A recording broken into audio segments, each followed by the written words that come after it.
Welcome to the ODPP Café. We are live on Facebook. This is the only show that aims to discuss the criminal justice system and other conversations in law. We welcome you to join the conversation. My name is Anita. I'll be your host for today. We are live on Facebook, like I mentioned earlier. We are also on Twitter at ODPP_KE. And we are also on YouTube live, the Office of the Director of Public Prosecution. We welcome you to subscribe to our YouTube channel. We welcome you to follow us on Facebook and Twitter, and of course, tell a friend, call a friend. Let's learn the law together. We shall definitely look at your comments and questions on social media at the tail end of this broadcast. Yes, and of course, as you get to the discussion, we invite you to just engage with us live. So as always, we start with the courts and look into what has been happening in the courts this week. I always say a disclaimer that it's not exhaustive. It is just a bit of what has been going on in the courts. Of course, a lot has been happening, but this is just a sneak peek into what has been in the courts today.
So today our discussion will be on transnational and organized crime. I know we had this discussion before, I think 2 sessions back, but today we are looking at it from a different perspective, from a regional perspective. Transnational and organized crime was discussed here extensively, but today we want to just repeat this topic with another dimension.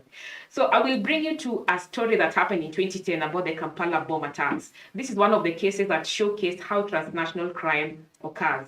But then today in the show, we have 2 experts, one from the ODPP and one from ESCC, so that we link this whole transnational and organized crime to see how corruption plays in this space of transnational and organized crime. So Kenya is very strategically situated. We are an economic and a tourist hub. That means all manner of things and good things and bad things happen. So you want to see, because we have freedom of speech, we have freedom of as it presents itself. So allow me to introduce my guests. We have a lady in the show, and of course, ODPP. I want to start with the lady, because ladies first. Karibu sana. Please introduce yourself to the guests and tell us what you do and where you do it. Thank you. Yeah. My name is Patricia Chebet Kinoti, and I serve the EACC in the Investigation Directorate. I'm an advocate of the High Court of Kenya and a trained investigator. I also serve the Commission in the Mutual Legal Assistance Unit, which means we make requests and receive requests from other jurisdictions to assist in criminal investigation. So that is what I do, and that is where I do. Karibu sana to the show. Thank you for coming. Okay. Gitonga, karibu sana. Please introduce yourself and tell us what you do, why you do it. Thank you for having me, Yes. Anita. My name is Gitonga Muranga. I currently work at the Executive Office of the DPP. That's what we call the Secretariat Unit. But I also head a unit called the Proceeds of Crime Unit. And I'm also the focal point of the Eastern and Southern African Anti-Money Laundering Group. And also the coordinator of the East African Association of Prosecutors. Wow. So I coordinate the Secretariat activities under EAP. EAP. I Yes. keep saying EAPP for some reason. I confuse it. But I believe today's show also has some, we are also looking at what's going to be happening at the EAPP next week. Yes. Yes. Now, I want to start the show again with just a definition. I know you've defined transnational and organized crimes before, but I know somebody has joined the show for the first time. So for the sake of that person and myself again, just to learn again, what is transnational and organized crime in just a definition, Gito? I would term transnational crime as a crime that is transboundary in nature, crime that can that happens in multiple jurisdictions or in more than one jurisdiction. But there's the distinction between when you say transnational crime and transnational organized crime. Oh, yes. Transnational organized crime is when you have a group of maybe 2 or 3 who have organized themselves primarily to undertake crime for profit. They make money. Yes. It's a business enterprise. So that's perhaps the simplest distinction I can give. So it's about profit making. They make profit, but through crime. And they are organized, like the way you can have an army having a commander and then you have different ranks. So in this case, you'll find there's a CEO and there are various other players that make it organized. So that's how organized would entail. Yes. So I'm wondering, is it about the membership of the criminals involved, or is it the location in which? So can we just be Kenyans, and then we do something, we organize for a crime to happen in Uganda? Is that a transnational and organized crime? Yes, yes, you don't have to be persons who are foreign nationals, all of these. I mean, it's a partnership or someone who can coordinate or assist you in a foreign jurisdiction. But all of you really could be Kenyan. But you can have dual citizenship, which means that you have access to certain facilities in a foreign jurisdiction. Like you can open a bank account and send your money there, or you can start a business in another country because you're a dual citizen. So the fact that it's transnational doesn't mean that you have to have necessarily different nationalities. Yeah, I was looking at the Kampala bombings, and I saw there were Kenyans, Uganda. I thought this is the best example of transnational crimes. But you're saying you don't have to be of different nationalities. Not necessarily, but it should be better.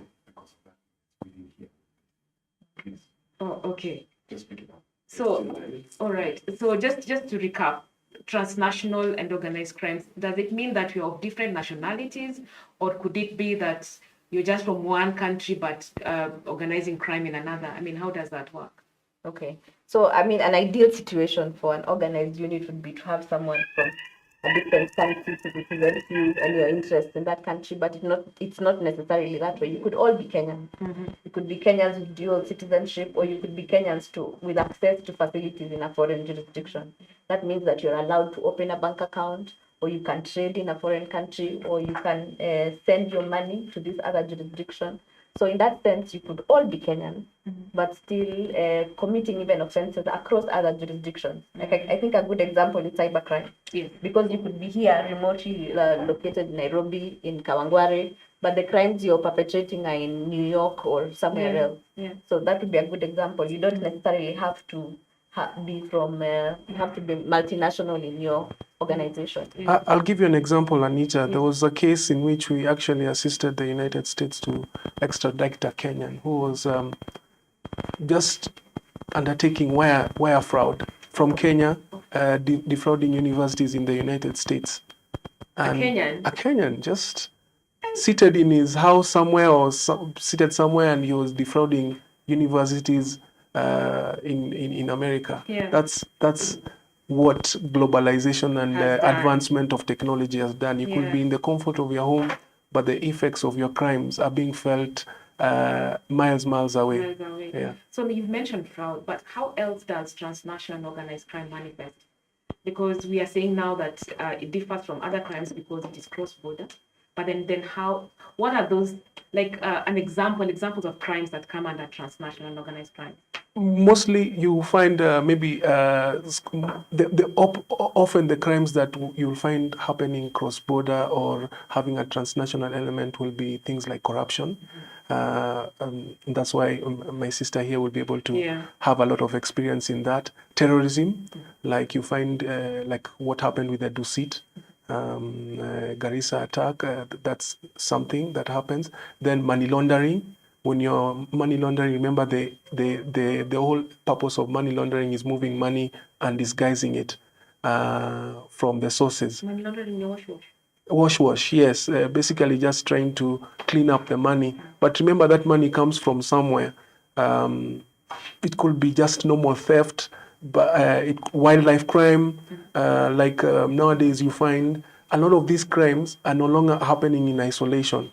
So you could find like somebody is poaching, then those wildlife trophies are sold.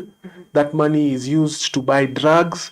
Then it comes back, it pays for campaigns for somebody to be voted an MP. Yeah. That MP gets power. He comes up with another enterprise of a drug syndicate. It's like a brother and sister affair of most toxic kind of combination you can ever get nowadays. I failed to ask you, do you guys watch this series on Netflix about transnational crime? And if you do, which one is your favorite? Actually, for me, the best way I can explain transnational crimes in terms of a series would be Narcos. The story of Pablo Escobar. Yes. If you watch Narcos, you will get the whole concept. And also, I think there is a series called Ozark. Yes, Ozark. Ozark, if you watch Ozark, you will get a sense of what money laundering really entails. Yeah. Do you watch any? Do you have a favorite? I think for me, I wouldn't call it a favorite because it was very sad, but it would be the documentary on Epstein, Filthy Rich, because it showcases human trafficking, which is one of the major transnational crimes that happen, and corruption as well, because with it goes a lot of money, a lot of powerful people, and how they then just spend and breach the laws across different jurisdictions because they can get away with it. So that would be mine. That was quite sad, by the way. So we've talked about corruption, and even when we started the show, we say that it all boils down to corruption. Corruption is like the curse of our generation.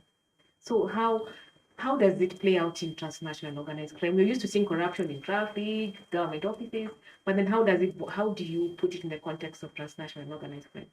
No, in the context of corruption, I think corruption is a big deal because sometimes it ends up being beneficial to the perpetrators. Like what Gitonga just said is that it's lucrative, it's profit making, it's about the money. So when it comes to corruption, the first thing that comes to your mind is how do you secure the money? And sometimes there are other elements that you consider about how to secure your money when you're in an organized unit that's committing crime. So you are trying to make it as difficult as possible for a law enforcement agency to access your money or to track your money. And you're also trying to make a profit. So the things that come into consideration would be which country is a good tax haven. So that means that I can get my money there with least tax deduction. And which country can I register my company and they don't necessarily have laws that would easily divulge ownership details of this company. So you go register in the Cayman Islands or the BVI. So from a corruption angle, it's mostly concealment. So the target of the person who is perpetrating these crimes is to conceal their activities and to make it difficult for law enforcement agencies to keep track.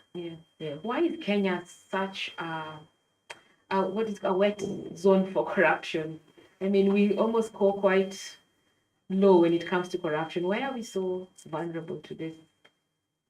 I think Kenya has we have an open market, which is a good thing in the sense that many people have access to government money. In fact, with the advent of devolution, you have a lot of budgetary allocation that is going down to the respective counties, and they have charge of those funds and how to manage them. So it's a good thing in that sense that there are many actors who've been allowed to deal with government resources and with other personal resources. So with that comes access. I would call it an ease of access to this kind of money. So that's how I would say Kenya is quite. Yes, we are a wealthy country. We are as compared to most. Yes, we are. Like you need to mess up us. But we have a lot of resources. We have quite a lot of resources at our disposal. And even our budget is huge. It is. Yes, as compared to most countries. So, Gitonga, transnational and organized crime is quite a beneficiary of globalization and internet, like just some background on that. Do you almost feel like we should this globalization thing should just be put to a stop, or because it's one of the negatives of globalization? I think it's a good thing. It's a good thing that we are globalized. It's a good thing we are advancing technology. We only need to keep up. To keep up with the pace. So you find that maybe the developed countries are keeping up with their systems, but we are lagging behind. So ours is just to keep up with the pace and develop systems that will be able to allow us to be ahead of the criminals. Because even criminals, walali, they're not sleeping. They are scheming every day, just like the enemy. So they are scheming every day. So if they are scheming every day and working on how to commit crime, we should also be scheming every day. If in quote scheming, finding out how to get them, so that we are always ahead of the game. So the idea is that since government has been entrusted by its citizens to protect them against harm, we should be able to use taxpayers' money to be able to get state-of-the-art facilities, pay the best prosecutors like is happening now, have the best on board, have people like EACC who are well-equipped and well-trained to be able to keep up. If we are not trained consistently to keep up with the changing trends, then it will mean that we are always going to be playing catch up. That's quite unfortunate. So again, we saw that TOC has an impact on development of a country. And of course, economic, and people suffer through it. But then I would want us to give it a human look. How does TOC impede national development? I mean, if you were to explain to me, so that Anita or the person who's watching right now, common person, gets what is it called, empowered by this knowledge. Why should I care about this whole transnational and organized crime as a citizen? Okay, a simple way of looking at it is look at the people who do contraband, like bringing things from other countries without paying tax, or things that are not good quality. That means if you take something that is not good quality, you get bad health, you'll get sick or whatever. If you get bad quality, again, it means you're not getting value for money. Again, if you're getting low value goods, it means that you're unable to perform the functions that you should be doing with those goods that you're buying. But most importantly, the country loses that revenue that it will have got maybe from the border, because these goods are maybe smuggled or got in through some other means. This is now a simple way of looking at how transnational crime, this is now trafficking in goods. It's the same thing with trafficking in persons. It's the same thing with... is that human trafficking in East Africa, for example? I think it's common, especially if you look at the trafficking routes. Because of our porous borders, you find they look for all loopholes to be able to move people across, even up to the whole way up to South Africa, going taking advantage, but some of them are trafficked for labor, sex, among other issues. But the whole idea, remember, there's someone making money. There's someone making money to move those goods from people from point A to point B. There's a network that is benefiting from that criminal activity. So how does the society suffer? Yeah. This, as I said, other than the goods, other than the loss of revenue, these are other people who are affected, human beings that are part of our society. Loss of revenue, it funds a system of a criminal network that either will be the ones who support or campaign for your next MP. That MP will make sure that the laws that pass in Parliament are not good enough to fight crime. That MP will make sure that, or that lawmaker, or that politician, or that person will make sure that they use their money as much as possible to ensure that they evade justice, and they are always ahead of law enforcement. That's how it affects society. Okay. Yes. So let me ask corruption again. How do you rank in East Africa? Where do we rank? Are we the worst? Are we the ones doing the best in combating it? But more so, how do you investigate corruptions across borders? Do you have to partner with other countries? Is it working? I think how we rank as a country, we have made strides as Kenya in terms of avenues for combating corruption. So you will find that we have ratified treaties that allow us to request for mutual legal assistance from foreign jurisdictions. Yes, so ratified. What does ratified mean? It means that Kenya has signed a treaty, which says that an agreement. An agreement Yeah. is a better way. Yeah. So, which allows us to request for information or evidence from foreign jurisdiction to ours. An example is the UNCAC, that's the United Nations Convention Against Corruption. And then Kenya that's an international one.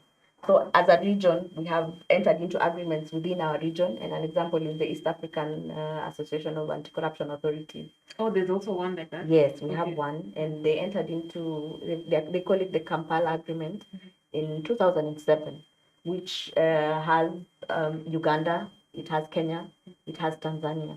And then in East Africa, we also have what is called the ARIN network, that is the Asset Recovery Agency. So we have ARINEA, which is ARIN EA, that's East Africa, which brings together about 8 East African countries fighting corruption and giving each other support in terms of information and gathering intelligence across the agencies. This would have Rwanda, it has Burundi, it has Tanzania, it has Southern Sudan, and Uganda and Tanzania, yes.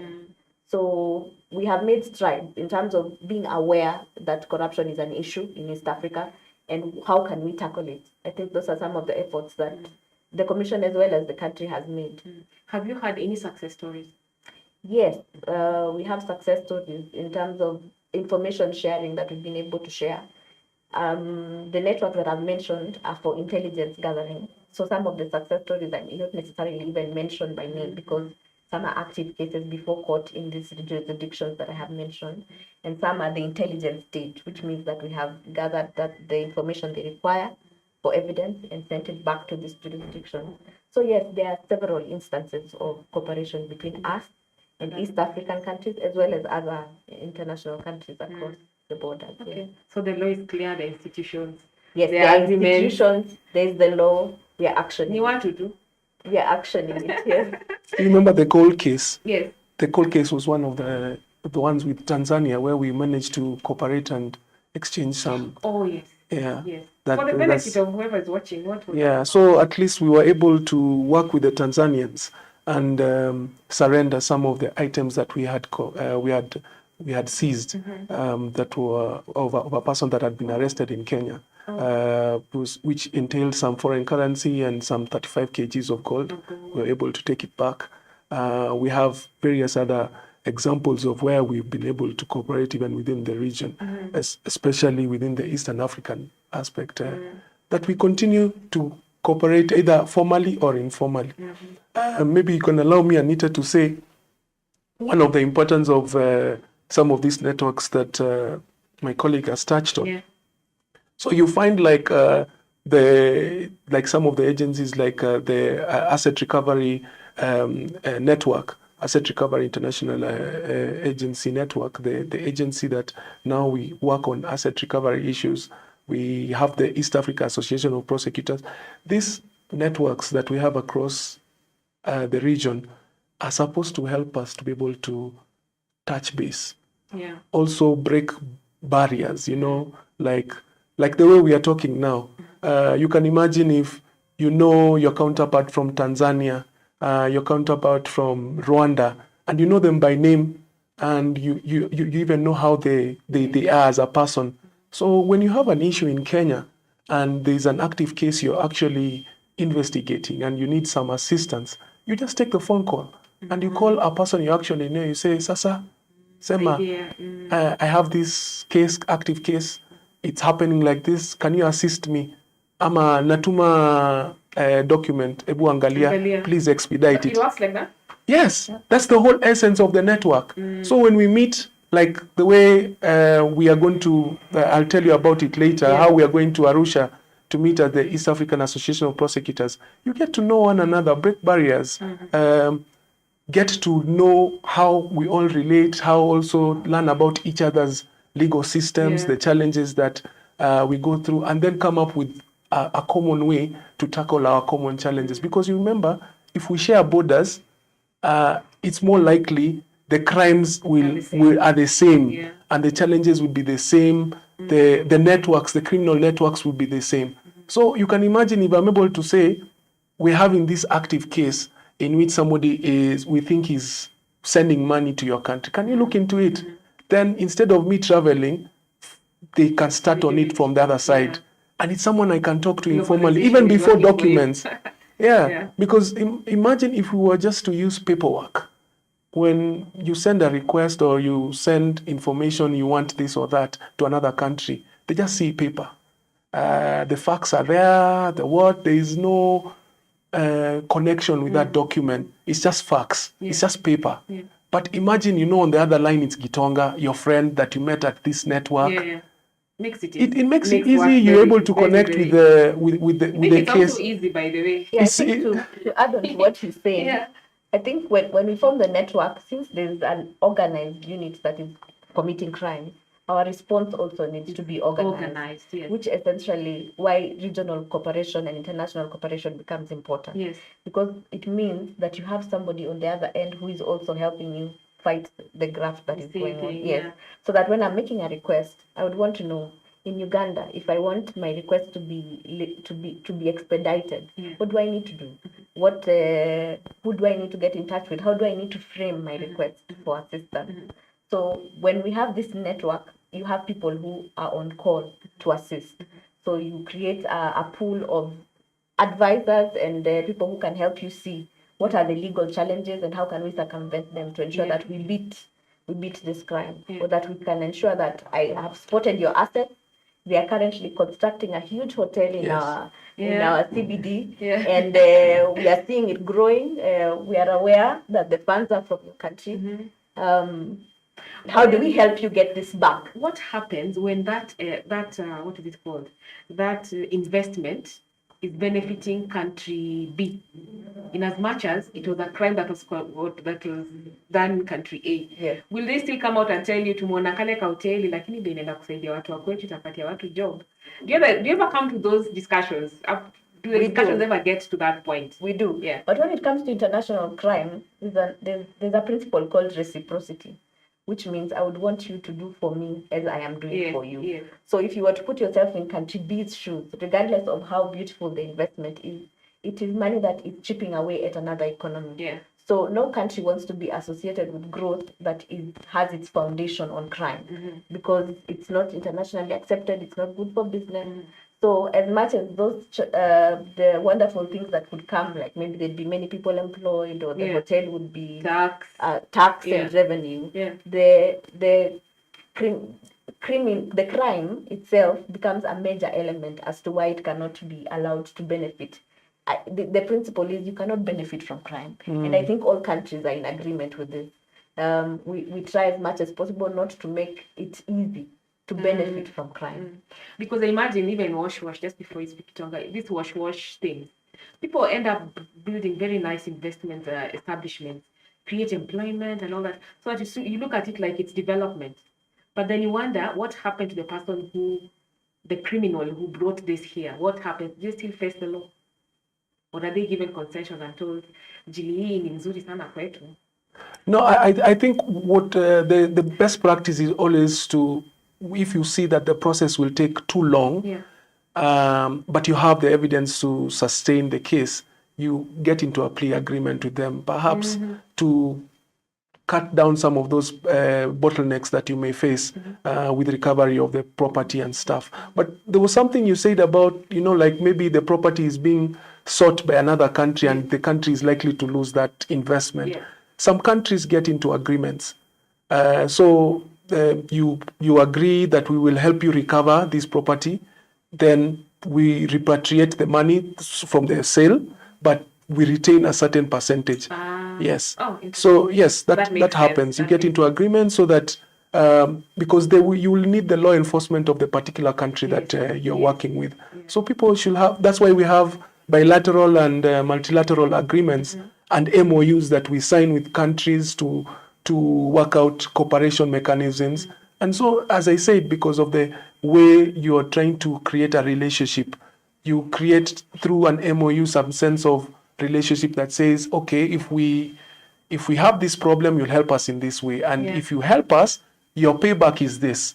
You'll retain a certain amount of the amount of money recovered or property recovered, and then you bring back the rest, so that now the taxpayers' money is able to be utilized for the purpose that it was supposed to be used for. Yeah. Yes. So there's asset recovery and proceeds of crime.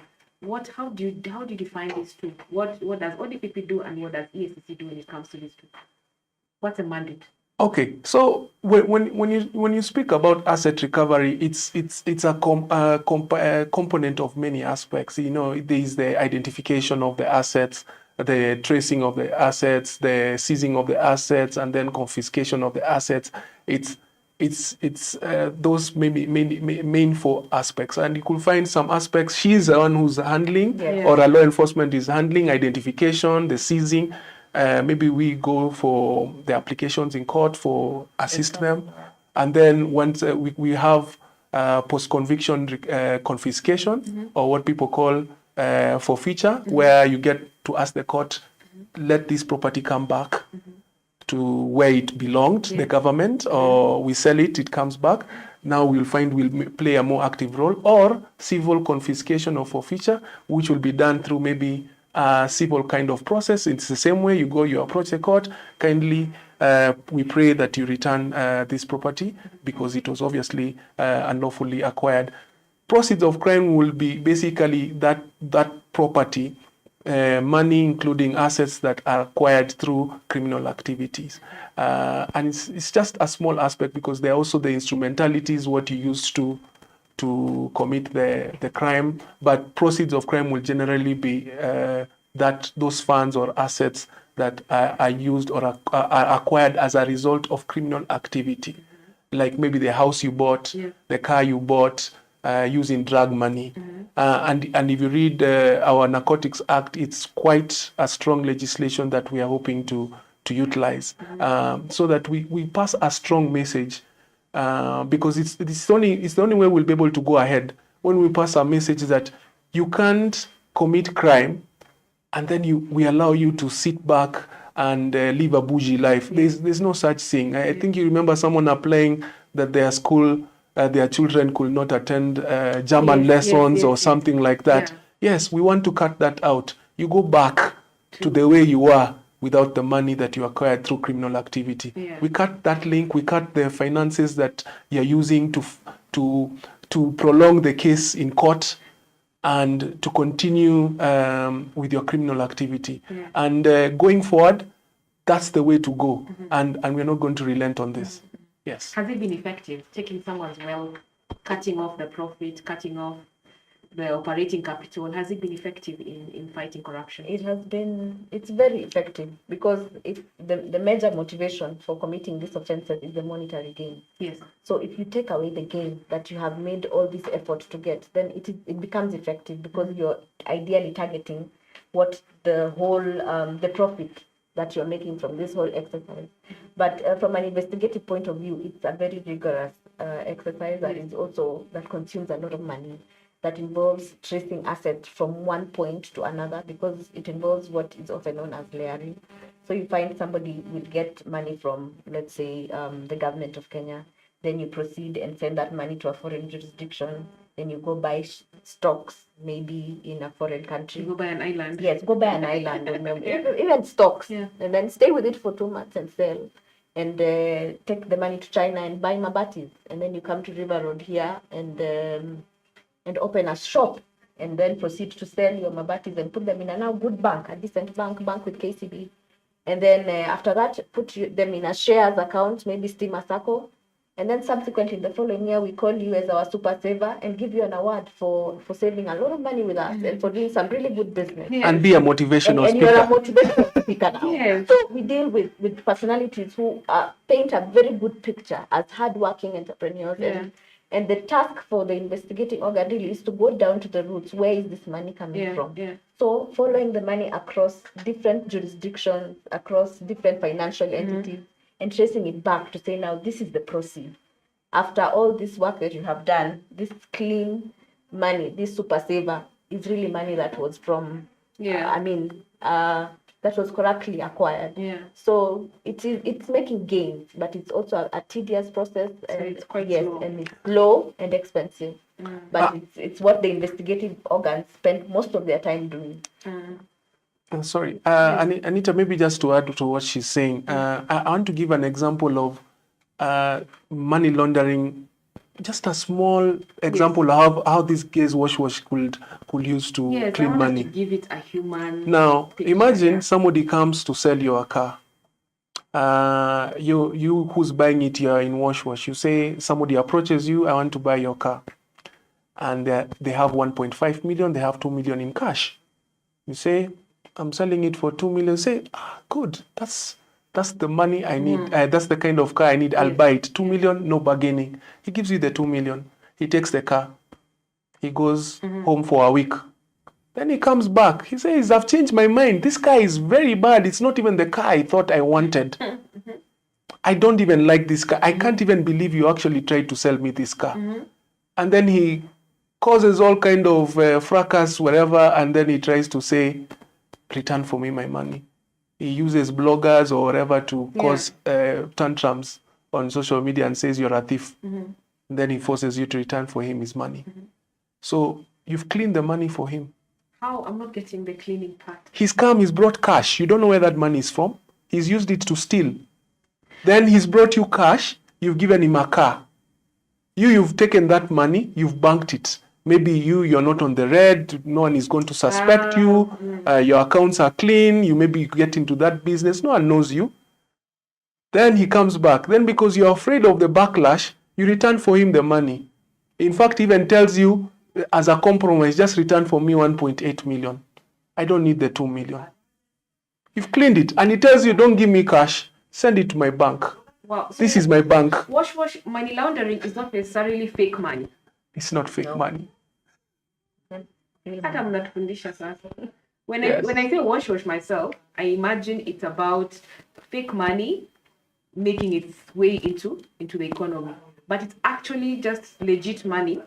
No, it's not legit money. No, it's the way it was acquired.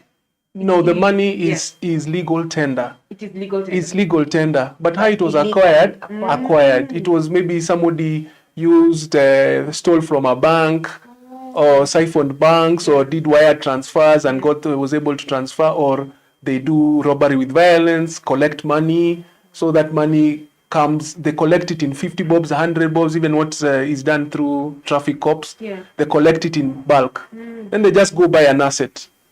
And then that asset they buy, they either keep it and sell it later, or they do what I've just said, something like that. Yeah, that's quite interesting. I didn't know that myself. I always imagined that wash was about fake money finding its way So umeuziwa gari, unapatiana 2 million fake. And then I come demand my money, then you give me some good 2 million. No. Clean money. No. Wow. 2 million. It's money whose source you are reluctant to declare. Because of the systems that have been put in place by the laws and the financial institutions, the bank would require you, when you're making a large deposit, to indicate what is the source of your funds, what are you purchasing. And because you're not clear, and you know the source of your funds is not something that you would like to talk about, so you have to find alternatives for how to clean the money. So wash does not mean that the currency you're holding is fake. It can be good legal tender, but the sources are illegal, and so you are on a quest to legalize it or to clean it, to make it acceptable. We keep learning every day. That's very interesting. Is there consideration for privacy when investigating these things? Do you get blockages like private? What do you do?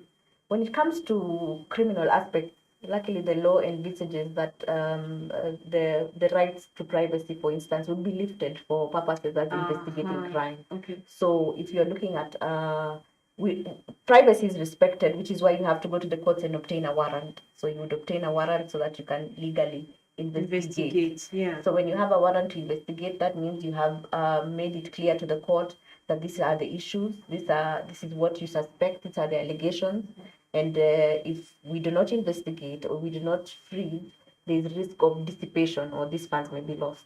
So some of these rights and privileges are waived specifically to support criminal investigation because it's a crime. Anyway. It is a crime, yeah. Have you been successful in recovery in East Africa? Yes, we have been successful in recovering so many assets. I think last year, our website actually lists a lot of assets that we have recovered to the tune of about 2.1 billion. And there was land, public land, university land, there's public land in Nakuru. There are institutions which had been taken by private entities, which we have managed to recover, quite a number of them. So yes, we are proud to say that we have had successful recovery and we have managed to return a lot of money to the exchequer. We wish we could get some of it back to our budget, but we have managed to get a lot of money back to the government of Kenya. Yes. So this money goes back to the government. This money goes back to the exchequer. Because my other question is, where does the recovered money go to? It goes back to the exchequer. To buy medicine, to pay doctors or judges. So you talked about plea bargaining and other alternatives to justice. How does this work in transnational organized crime? Plea bargain, for example. Like you remember the Akasha story? Yes. Now this one happened on the other side where we were able to help extradite them. And if you notice on the other side, because of the evidence that they had, which was obviously supported with some of the evidence we were able to help them with, they were able to get into a plea bargain because they were cornered. And they saw the only way to go. But they got so many years. Yes. So how did plea bargain work for them? It worked for them because perhaps the years they will have received if they didn't be plugged in would have been worse. Maybe the counts that they will have been charged with were more, and they were able to lessen that burden on themselves. Maybe they have a chance of getting out early if they do maybe 30 years or so. I don't have the full particulars, but those are usually the dynamics that you consider when you're dealing with transnational crimes. You could also think about maybe perhaps the charges that they wanted you plead to one and then you forgo another one. You ask to be let go on another front. And also depends on the country. Yeah. You know, some countries have more severe punishments for other offenses than others. Yeah. You would rather plea bargain on it than go through the penalties that have been prescribed by that law. Yes. Okay, quite interesting. And maybe just again, because this discussion keeps coming over and over again, how come their case went so fast? Like it was closed so fast? Because Post said that the only way that case was closed is because it was done in the States, not Kenya. If it was in Kenya, it would have been. But you remember, I told you I started by saying, you know, how money, even corrupt money, influences even the culture and the systems you have in a country, and how the whole purpose of getting into this crime is not only to make profit, but also to power and to sustain your business. Yeah. How do you sustain your business? By controlling different aspects of the criminal justice system, the political sphere, and everything. So what do? They keep these things in the courts, and they ensure that the process is a merry-go-round. You take an application all the way to the Supreme Court. That one dies, come back, start another one, all the way back. They're not in the States? No, they're there. But you remember what I said about keeping up with the systems and legislations and a culture that doesn't entertain it anymore. So with time, we continue working as criminal justice actors to insulate the system against these gaps and these abuses that are done by criminal networks. Yeah. I think if I may comment on that one, he makes a valid point on how sometimes other jurisdictions work better than us. Because you'll find that most of our laws, and a good example is the Evidence Act, it sometimes gets very frustrating when it comes to implementing them in our countries. Because foreign jurisdictions, for instance, do not have a problem, some countries, specifically the United Kingdom, with producing photocopies as evidence. But in Kenya, you would really, you would climb a wall before a court admits photocopy evidence, and you really need to put in a background or an explanation as to why it needs to be adduced. Yeah. And sometimes the document is so clear that it could not have been manufactured anywhere else. It really is from a public office. There's a public officer before the court saying that I am the one who prepared this document. And just because it is a copy, it fails to be produced into evidence. So sometimes you do a lot of work really to get the evidence, but the current laws that are in place do not allow you to get away with it. So there are amendments that need to be made to our laws to make prosecuting some of these transnational crimes easier. Because when you go to a foreign jurisdiction and ask them for evidence, they assume, the main assumption is that your country operates the way it operates in their country. Yeah. So when they provide you with copies of evidence, they know you're good to go. They are sure you're good to go. And then when they provide a statement, a sworn statement, in foreign jurisdictions, for instance, that can be adduced as evidence. But when you come to Kenya, you have to physically come and give evidence on your own statement. So it now brings in other aspects of calling witnesses from foreign jurisdictions, which is an expensive exercise for Kenya and for institutions like ourselves. And it just complicates some of these things. So why it moves faster in other jurisdictions, they've done away with some of these things. You put in your sworn, you put in your sworn statements, put in your photocopies, and the parties just come to deal with the specific issues that they have found contentious. So we don't have to go through all the other bundles of evidence, just the ones we have identified as contentious, and we deal with those. Let me ask you, because you talked about evidence now, if say ivory or some bulky evidence was found in a foreign country, and you're prosecuting this guy in Kenya, do you have to bring all those things back? You can just show a picture and say Nizile. What happens? You have to be creative. We actually have a case like that where ivory was smuggled all the way to Thailand, and it was disguised as tea.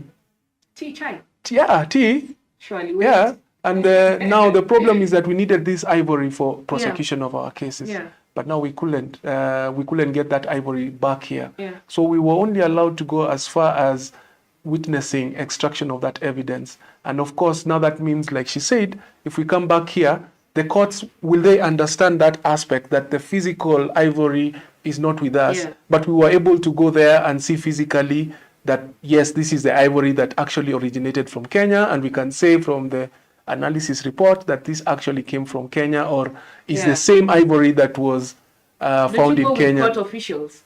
Yes, they will probably go, or the investigators as well. But these are some of the challenges that you will have to work out. Some of them are not clearly like in the law. You have to now improvise and find ways to be able to make it work. How to introduce secondary evidence where there maybe the primary evidence is unavailable, and we need to be able to be progressive and develop mechanisms in which we can be able to not make prosecutions in a way that is intended to defeat attaining justice, because justice is not just about ensuring that if you're innocent, you go free, or if you're guilty, you convicted in that simple sense. It's ensuring that the system is designed in such a way that the truth can be laid there. bear. So let's all the facts come through. As it's true, you are seen in a video. Let that fact be shown in the best way it can be. If it's not available in primary, which is the other way we can be able to produce it, maybe secondary evidence. Let's not make unnecessary bottlenecks towards presenting evidence that is actually authentic. Only thing we need to make sure is that evidence acquired is authentic and it was acquired legally. Yes. Or at least it exists. And therefore then we go forward from there, so that now we're able to judge you attain justice by ensuring that you're balancing the scales as they should be. You're innocent, you didn't do it, fine. Not because you were able to beat the system, you're able to beat the law by going around in circles and doing applications up to the Supreme Court. Yes. Okay. Is there a picture of success when it comes to combating transnational organization crimes? Is there a place we need to be as a country or as a region? Is there like a picture of success? Like, is there a country somewhere in the world that has actually successfully managed to sort of tighten the noose on transnational and organized crime? Okay, I think I love the way the US do their stuff. You see, in every region they make sure that they have their law enforcement agencies present, so that they're able to do investigations that have an impact in their country from across abroad. So they're able to put a connection that these drugs being trafficked in Mombasa will find themselves itself in California or in Chicago. So we need to be able to tie the noose not in California or Chicago where they are coming from, but where they are going, but where they are actually coming from. So you go to the place, the source, or the transit point, and start investigating from there with your team and arrest the situation early enough. Yes. Can a country survive? Can a country manage TOC on its own? No. I think the whole idea that it's transnational means you must also be transnational yes, in how you do your thing. Transnational in your approach. Like we said earlier, it's organized. They are organized on their end, and you have to be organized in terms of how to tackle it.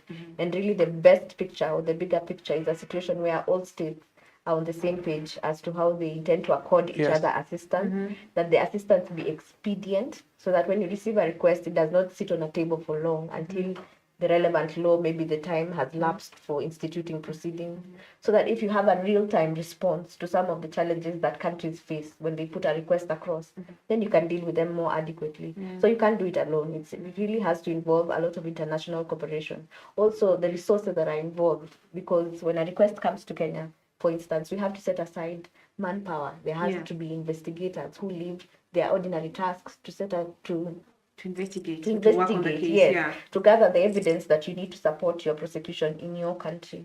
So it's intentional, and it has to be budgeted for, and it has to be well coordinated. So you can't do it alone. Okay. So what if the penalties of country B are slightly easier than or better than penalties for country A, and the offense has been, I mean, umeshikwa Tanzania tuseme, na pengine Tanzanians, the penalties in TZ are not as harsh as ours. What happens? Do you ask the court to take this person to the harsher side, or do you just let the law? No, it depends on who committed the crime. So you see, if it's a Kenyan who committed the crime and is in Tanzania, and the crime was against a bank here in Kenya and also a bank in Tanzania, and the penalty, we have a right to request Tanzania to get that person back because he's a citizen and also committed a crime here. But Tanzania also has a right on their side to not only charge them but also to convict them. So we could agree on how to go about. They could charge, make sure that they are penalized there, and even their sentence.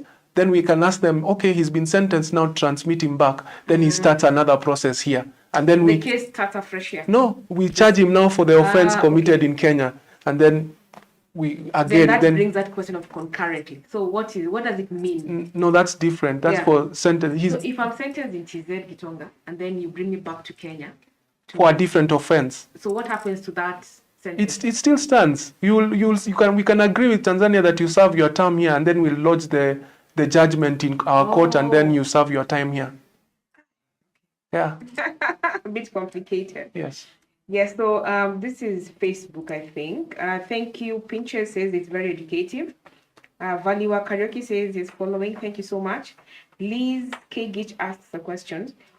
What of this scenario where a 17-year-old boy, this must be different, has canon knowledge with a 34-year-old mentally challenged woman who is to be charged for which offense, and since both are vulnerable? This is different. Yes. Gitonga, this is totally out of this, but then let's help please understand. A 17-year-old boy has canon knowledge of a 34-year-old mentally challenged woman who is to be charged and for which offense, since both are vulnerable.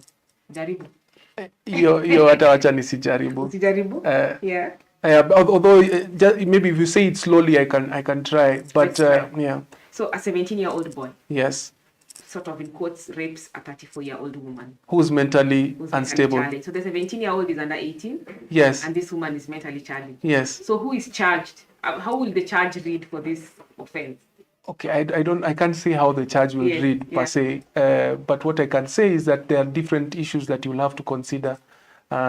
There's the aspect, of course, that the lady is mentally challenged, but there's also the aspect that the boy is under 17. Yes. That means he's not an adult and is considered a child for with regards to the law. So we'll obviously have to look at the facts and see whether how to treat them in terms of in the best way possible to ensure that justice is attained for both the woman and the young man. It's a sad situation, that one. Hey, there's a long post here. I don't know if I'll be able to read it. Wait. Chep King Jr. says, it's long. Good morning, ladies and gentlemen. You should have said long post a lot. And all Kenyans watching from all spheres, thanks for the informative interaction and enlightenment. Basically, countries have assisted each other in getting evidence for use in criminal investigation and prosecutions. And I understand our country recognizes the importance of international cooperation in combating transnational and organized crime, and is a signatory. This one must be a law student or a lawyer. And is a signatory to several multilateral and bilateral treaties, such as UNAC, the ones you mentioned. So, and my concerns this morning to the experts basing on their insights are, one, what has the EACC done in regards to the lack of an integrated national policy that is supposed to harmonize various regional agencies? Do you get that question? I don't. I don't know what they mean by harmonizing the regional agencies. But in terms of the collaboration between the different regions, I think I elaborated on it earlier. Other than, of course, the multilateral treaties, one of them is the Commonwealth Agreement that has come to be known as the Harare Scheme. And then I mentioned the East African Association of Anti-Corruption Authorities and the agreements that they have. And then I mentioned the ARINZA network.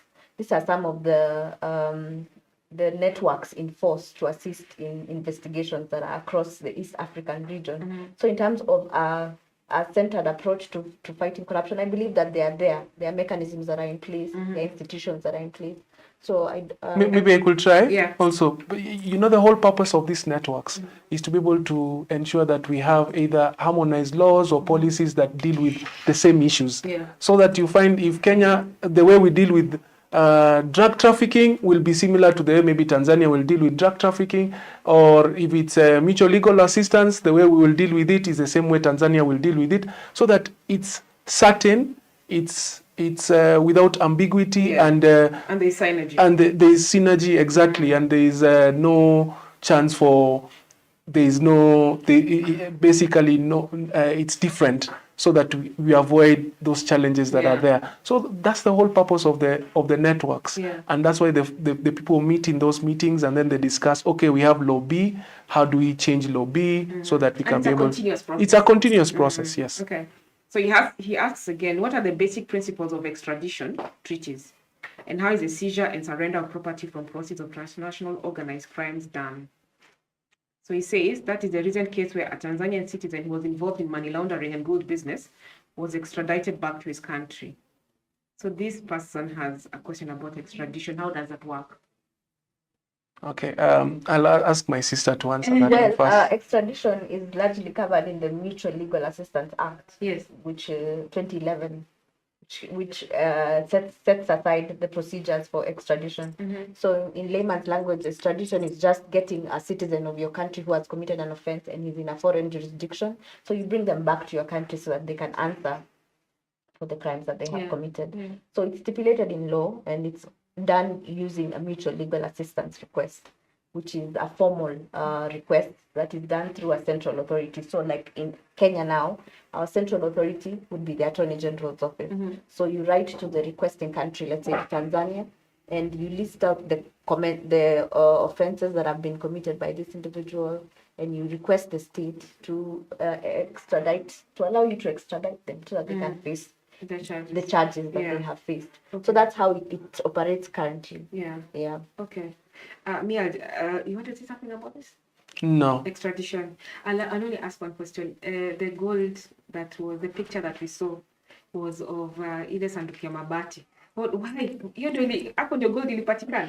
No, see, it's a safe box. It's a safe box. Uliweka kwa sanduku ya mabati. It's a ya high safe school. box. The end, the means to the end, basically. That was a light note. I saw for saying ati mmekaje kwa sanduku ya form 1 as in Yes. high school, because even for us breaking it was very easy for people to break into your box in high school if you went to school. But the boxes coming with the different grades also. True. Yeah. So the mabati, they have grades. It's just not. It's so funny. Strong enough and Yeah. safe. Yeah. Bye-bye. Okay, so number 3, how does the ODPP deal with the bilateral treaty demand by certain states so as to proceed with international cooperation? I also don't understand that question. I think What do maybe you- I can respond.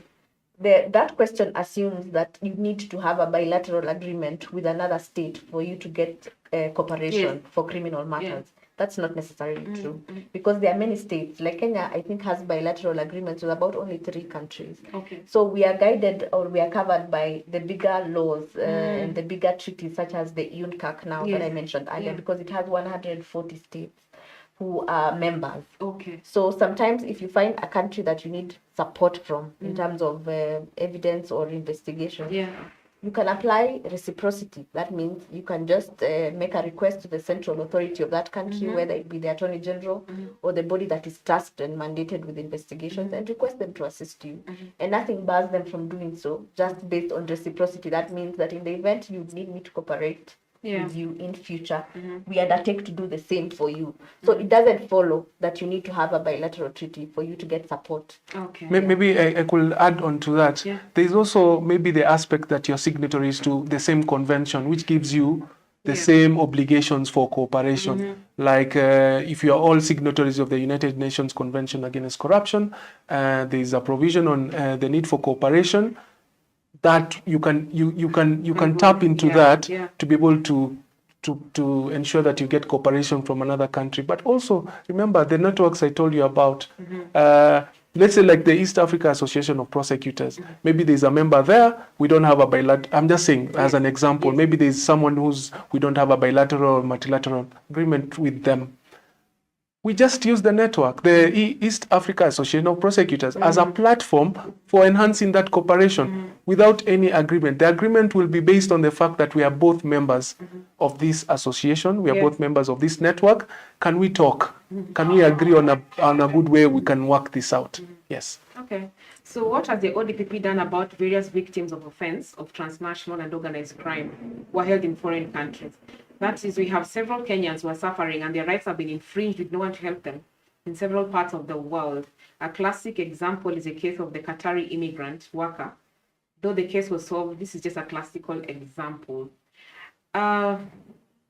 This is still the same person. I think he had enough questions. So it's just about victims. Maybe then this is a point where they need to send their complaints to you.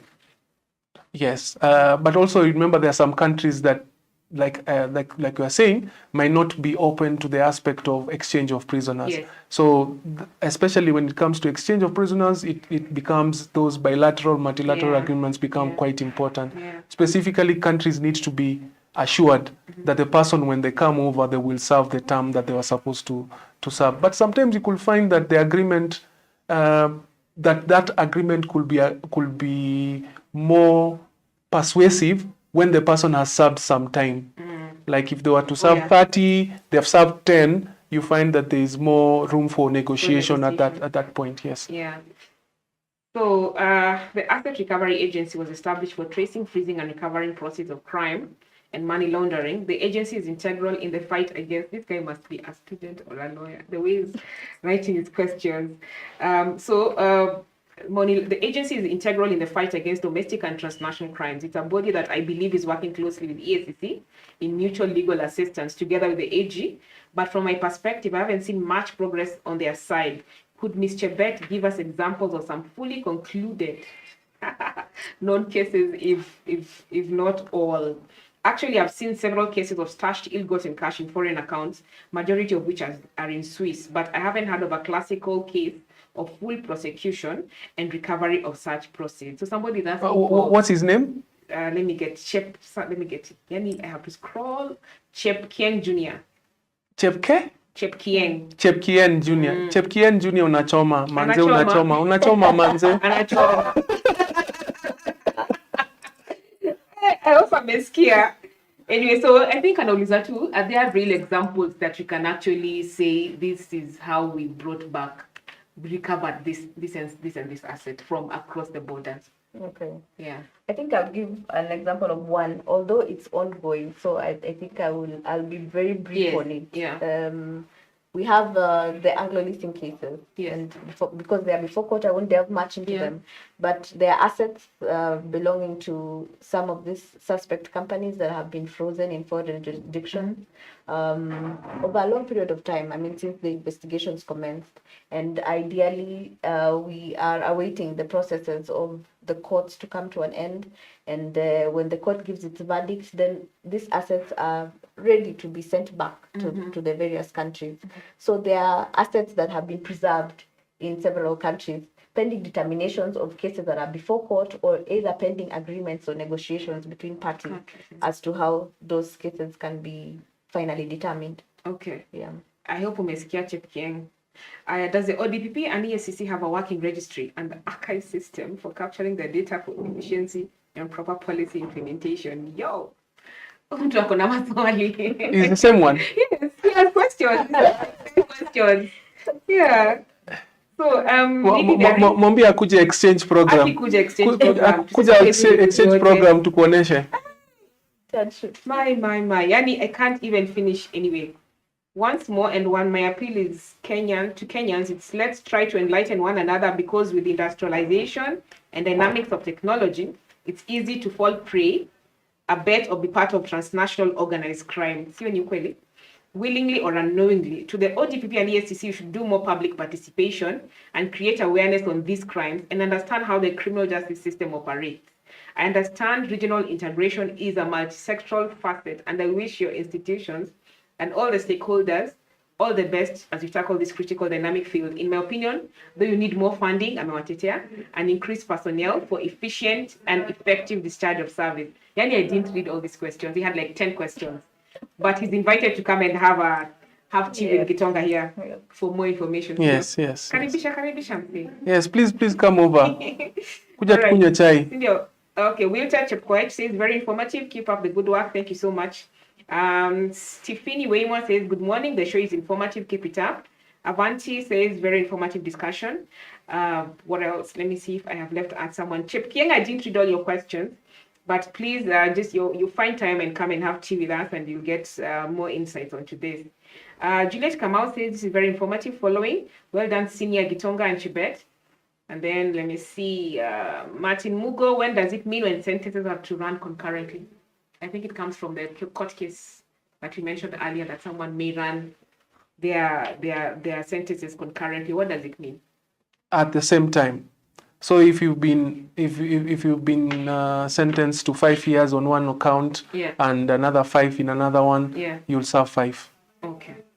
It's combined into one at the same time. All right. So Mary on YouTube says, tuned in, great discussion. Thank you so much for watching. We had enough questions today from one person, because there's another star student who was not tuned in today. Leo tungeona moto. But I like that there's been engagement, and I hope you've liked this as well. I want to come to the end of this show today. Let me tell you, this guy said, thanks for the invite. How can I reach out? Hii lazima ifanyike na tupige. Ifanyike. Yeah. Tell him to write an email to info@odpp.go.ke. All right, Chepkei, umesikia, send an email, definitely Gitonga will ataishika. Alafu tukuinvite ukuje ukunywe chai ya ukweli, sio ile ya uongo. Chai. So I think we should come to the end of this discussion. Of course, not conclusive. Yes, not conclusive. I mean, looks like we can't finish this discussion. There's so much to it. And what you're saying is that no country can win this TOC on its own.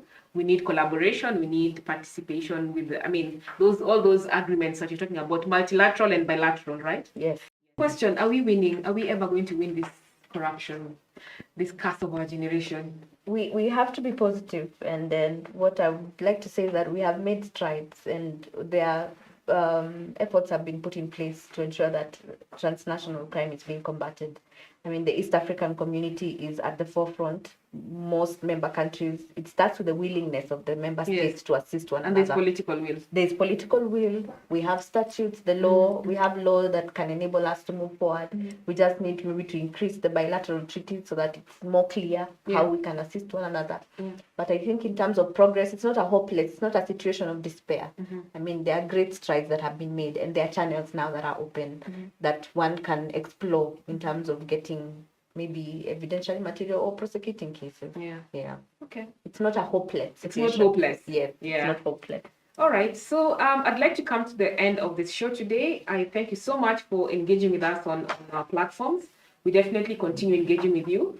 As you've heard, again, like we keep saying, the law is clear, there are institutions, there are now agreements between countries and amongst countries, but then the question still begs, what are you going to do about it? Usipatikane on the wrong side of the law, so that you are either being used in this transnational and organized crime, or you are perpetrating it. You can be found on either side. So be woke, be aware that you can be used or abused in this space.